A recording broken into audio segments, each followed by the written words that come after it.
You'll notice all throughout your life that life will rarely give you exactly what you want. It will always give you what you need to be experiencing, to learn what you need to learn, to grow in the way that you need to grow, to realize spiritually what you need to realize. Understand that if you got everything that you wanted ever, of course, there would be great pleasure in that, right? That's what the mind is after. However, contemplate, would it really serve you? If every single thing always went your way, would it not only keep you totally immersed and lost in the realm of sense perceptions, always just wanting more? Have you ever realized that the fulfillment of desires only leads to the desire for more? One of the key components on this spiritual path is realizing that the mind has an endless desire. Its desire is endless.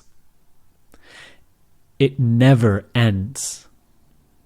The fulfillment of desire does not lead to the end of desire.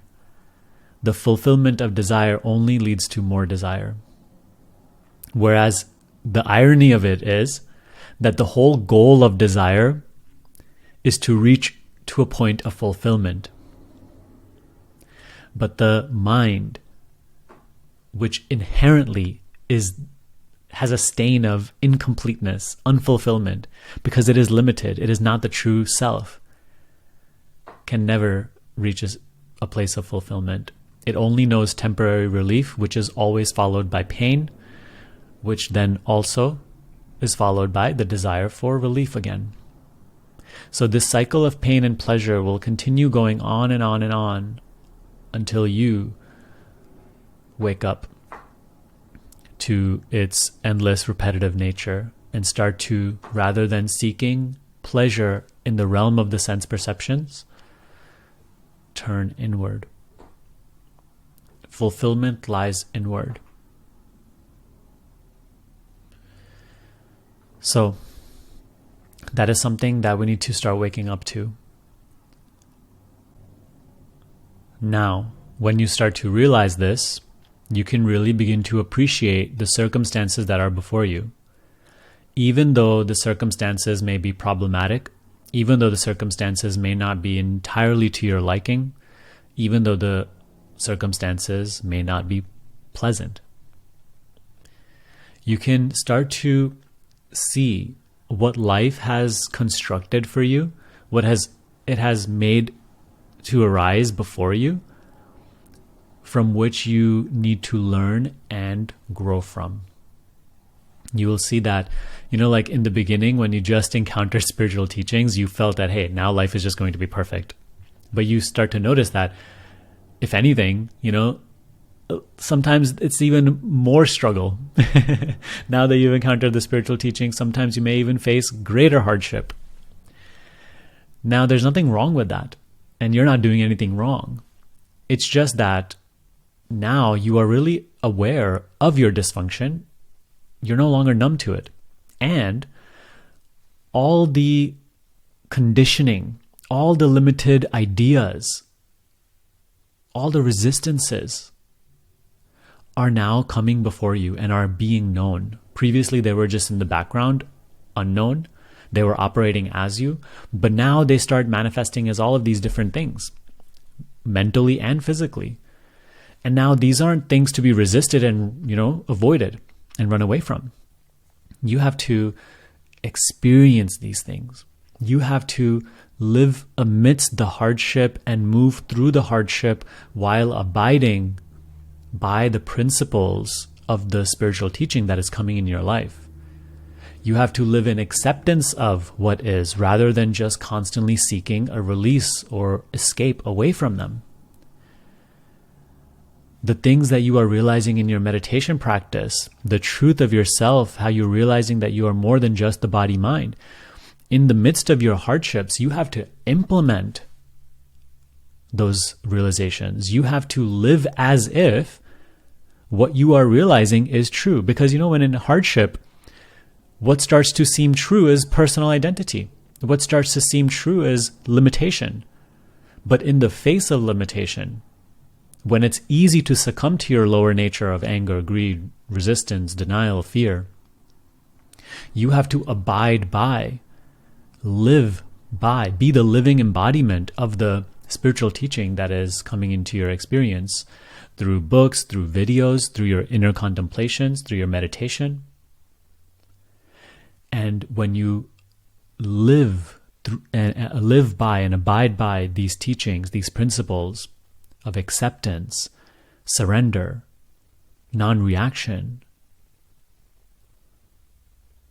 observation, reflection, discernment between true and not true, self and not self, changeless and changeful, then you naturally make your way through these difficult circumstances and experiences. They unfold before you, and through them you have greater insight, greater wisdom. You begin to outgrow the perceived limitations that were previously really trying to pull you down back to their level. Your whole worldview begins to expand. Inwardly, you become lighter and lighter, less and less reactive, less and less personal. You start to awaken to your true identity more and more. This is what I call like the great unraveling. So all your conditioning is arising before you. All your dysfunction is arising before you. Your identifications, your believed limitations, they're presenting themselves to you in your experiences. Life is so beautifully bringing them before you so that you can observe them and outgrow them.